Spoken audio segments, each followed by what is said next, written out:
Namaste, vítam vás na dnešnej špeciálnej lekcii. Mám tu maminku, ktorá nikdy necvičila a veľmi sa jej do toho nechce, tak dúfam, že dneska ju možno namotivujem a začne si troška cvičiť.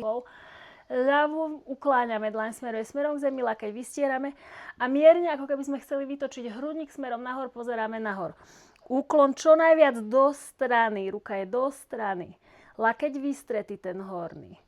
S nádychom sa vrátime naspäť na stred. Vytiahneme ruky, vytiahneme sa. S výdychom úklon do ľavej strany. Takže ľavá ruka popri našom ľavom boku sa načahuje do strany. Pravá sa ukláňa, dlaň smeruje smerom nadol. Chceme ísť hlboký úklon.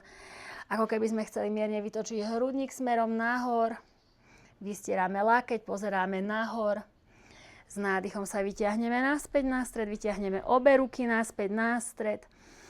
A s výdychom pritiahneme koleno, vyhrbíme sa. Vyhrbíme sa koleno, pritiahneme čo najviac k hrudníku. A uvoľníme, vrátime koleno na zem, sme na všetkých 4. Ako keby chodidlom sme chceli kresliť krúžky k sebe a od seba. K sebe, nahor a od seba. Snažíme sa troška si rozhýbať náš bok, takže chceme, aby sa nám hýbal celý bok.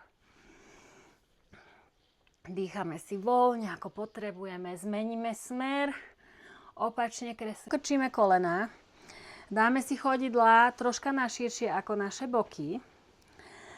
Ruky si dáme na šírku ramien, prsty smerujú dopredu, alebo maximálne na 45 stupňov.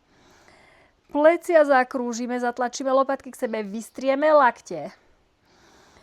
A s nádychom pretlačíme pánvu čo najviac nahor, čo najviac pretláčame silno pánvu a s výdychom posadíme. Pomaly otvoríme oči.